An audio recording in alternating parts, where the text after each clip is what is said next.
You may have seen in the national press that record numbers are now crossing the English Channel and coming to this country illegally.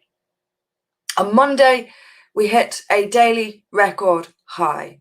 430 people crossed in one day. This is a record high. And so far in 2021, numbers have exceeded those at this time in 2020 and in 2019. So in other words, yearly, the numbers keep going up and up and up. This is despite all the rhetoric from the Conservative government, which says it is tackling this issue. They may be tackling it, but whatever they're doing is increasing the numbers. So I'm not sure they understand what tackling it means. Tackling it, for most people, means stopping it. The Tories don't seem to understand this fact. Keeps going up and up and up. And Priti Patel, once again, is bringing in new legislation. The Nationality and Borders Bill is the latest attempt to dupe the British public into thinking that they are on the case with this issue. They have had, and I've said this a million times, they have had the ability to stop this all the while. And now we have a new one reported by the BBC this morning, is a deal between the UK and France, which will, according to the BBC, double the number of police patrolling France's beaches as part of a deal to stem the number of migrants crossing the English Channel. This is nonsense, absolute nonsense. It's going to cost the UK taxpayer £54 million. And I guarantee you, the numbers will keep going up. Locally, this is being seen, and here's where the really controversial thing I'm going to say comes in. There is a noticeable and notable change taking place in Hartlepool. I have many times been contacted by a very reliable source who knows this town very well and who tells me frequently of bus loads of people arriving in Hartlepool.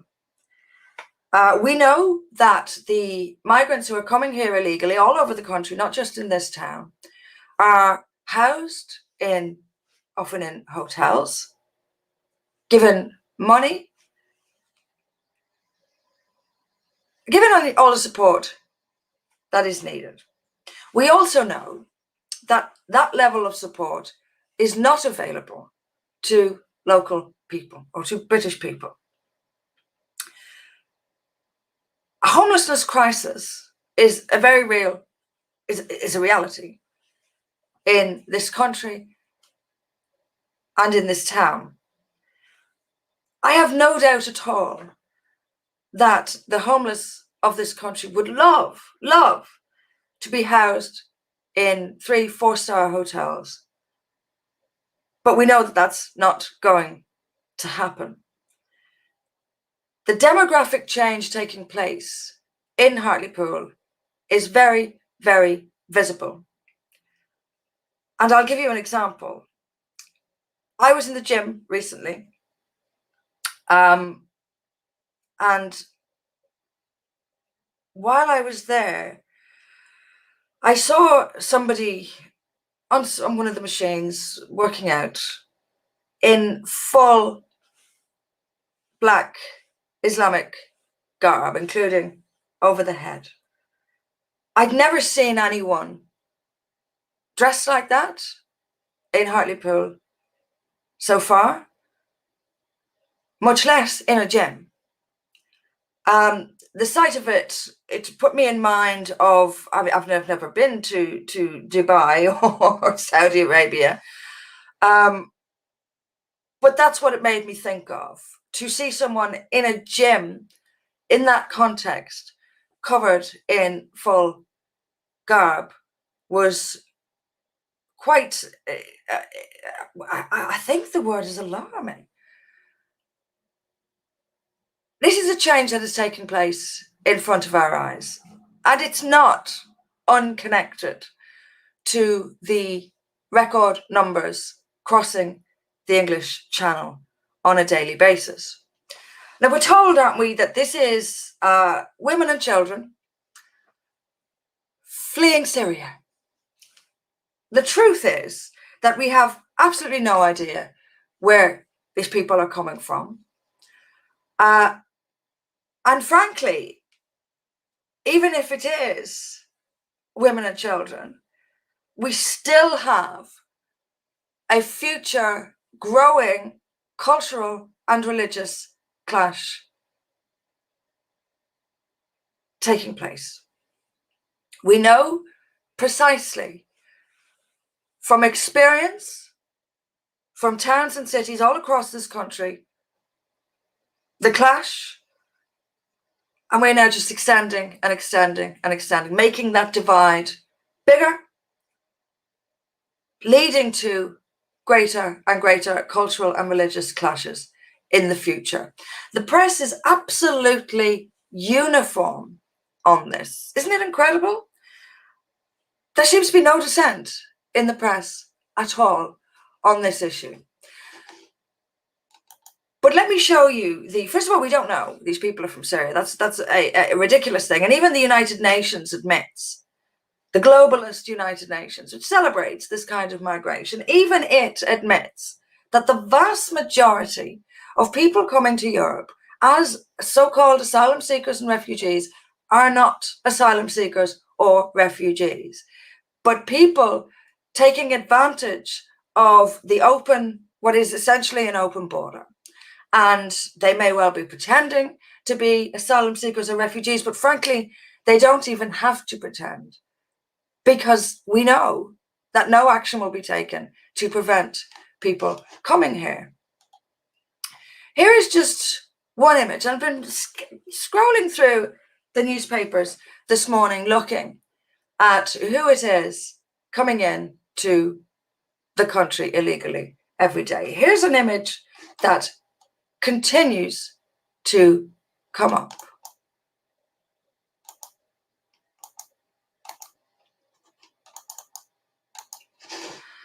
And of course, I love technology. It doesn't appear to want to show itself. Okay, what it is a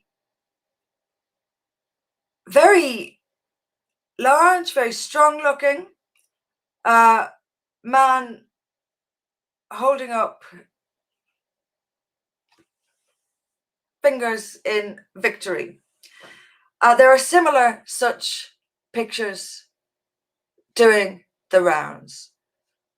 At no point are you seeing people who look impoverished or traumatized or fleeing a war. I can remember back in the 90s when the former Yugoslavia, I can remember people arriving from those areas looking very, very, very different to what we have today. The point is, these people are not refugees. They are not fleeing war. They are not impoverished. They are not starving. We have some very happy looking people. And we know perfectly well that these people are exploiting, taking advantage of a open border, a system that will allow them to come here, irrespective of their circumstances. And that change that is now being seen noticeably here in Hartlepool. There's very little in the press, local press, about this.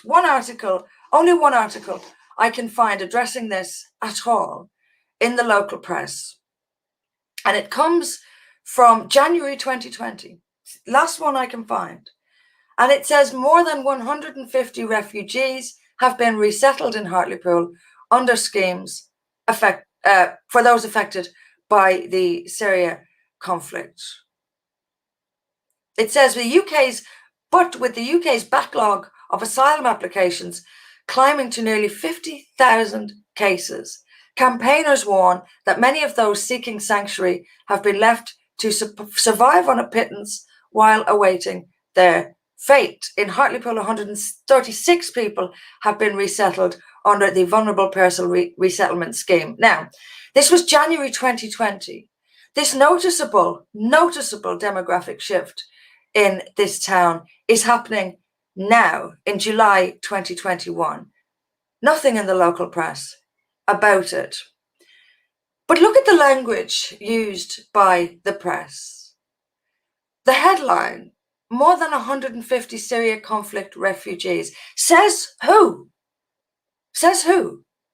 There's no way of knowing where these people are coming from. And the press knows this. It has to know this.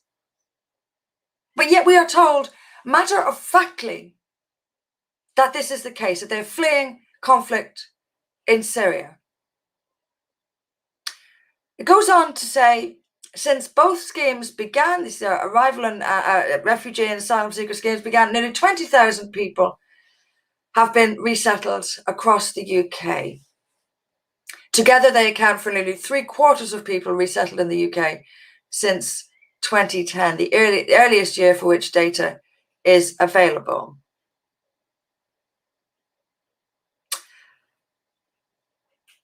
This is a lie. We are being lied to. We are being lied to. We're being lied to in a couple of respects. First of all, that people are fleeing conflict in Syria. This is simply unknowable.